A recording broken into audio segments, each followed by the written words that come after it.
Guys, selamat bertemu lagi dengan saya di channel YouTube ini.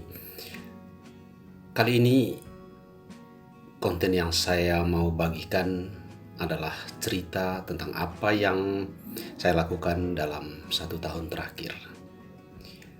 Pada Maret 2021 lalu, saya memutuskan untuk mempelajari sesuatu hal baru, yaitu tentang pasar modal.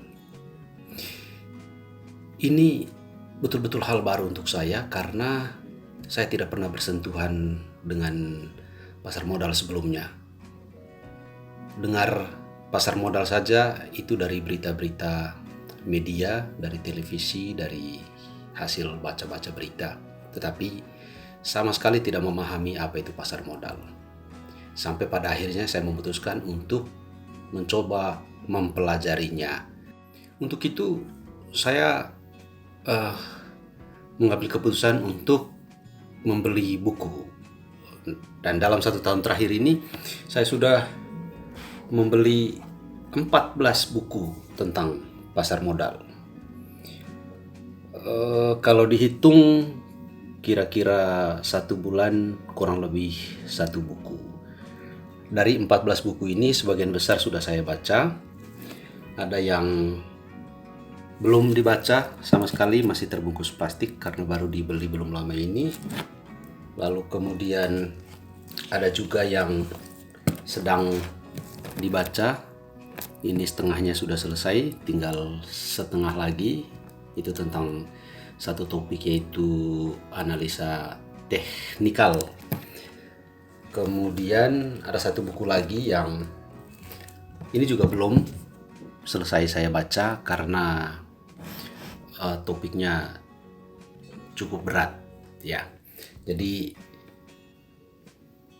beberapa buku ini ada yang isinya berat dan sulit dipahami untuk saya, tapi sebagian besar isinya mudah-mudah atau ringan. Mengapa buku ini cukup berat untuk dipahami? Karena isinya cukup teoretis, jadi ya butuh waktu untuk mencerna, butuh banyak baca lagi supaya makin banyak hal yang diketahui, sehingga kalau membaca buku ini bisa lebih mudah dipahami. Nah, buku lain yang juga cukup rumit, ya rumit-rumit amat sih juga tidak, ini adalah buku ini fundamental versus teknikal, terutama tentang fundamentalnya.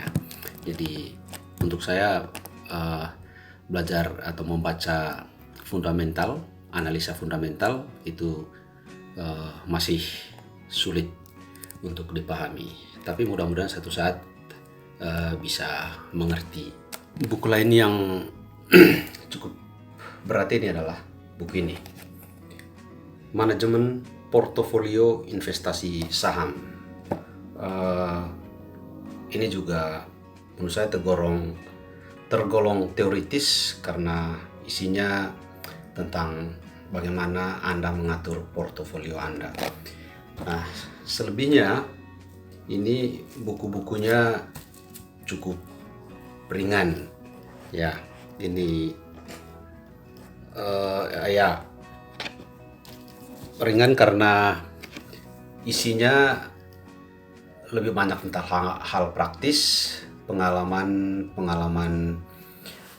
trading, pengalaman investasi dari para penulisnya sendiri. Juga mudah karena cara penyampaiannya ringan dan enak. Jadi untuk pemula seperti saya memahami buku ini tidak terlalu mengalami kesulitan. Lalu apa yang saya dapat dari hasil membaca buku-buku ini? Paling sederhana adalah saya mengenal sejumlah istilah baru yang sebelumnya sama sekali saya tidak paham. Contohnya, saya mengenal apa yang dimaksud dengan support, apa yang dimaksud dengan resistance, apa yang dimaksud dengan bullish, apa yang dimaksud dengan bearish, kemudian apa yang dimaksud dengan uptrend, downtrend, sideways, dan masih banyak istilah-istilah lain dalam dunia pasar modal. Tentu saja itu belum cukup, dan tentu saja masih banyak ilmu yang ada dalam dunia pasar modal yang perlu dipelajari dan perlu diketahui. Yang terpenting bagi saya adalah terus membaca apa saja, termasuk buku-buku ini. Kadang tidak dimengerti, tetapi makin lama dan makin banyak bahan yang kita baca, akan dengan sendirinya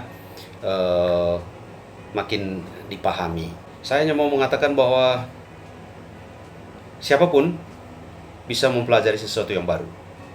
Siapapun. Yang penting itu tadi, membaca buku, membaca berita, atau membaca informasi apa saja. Yang penting rajin membaca. Nah, saya baru lihat Instagramnya Menteri BUMN Erick Thohir. Nah, di sana dia mengatakan bahwa membaca, terutama membaca buku, adalah salah satu kunci kesuksesan. Kunci kesuksesan lainnya, kata dia, adalah menuruti orang tua.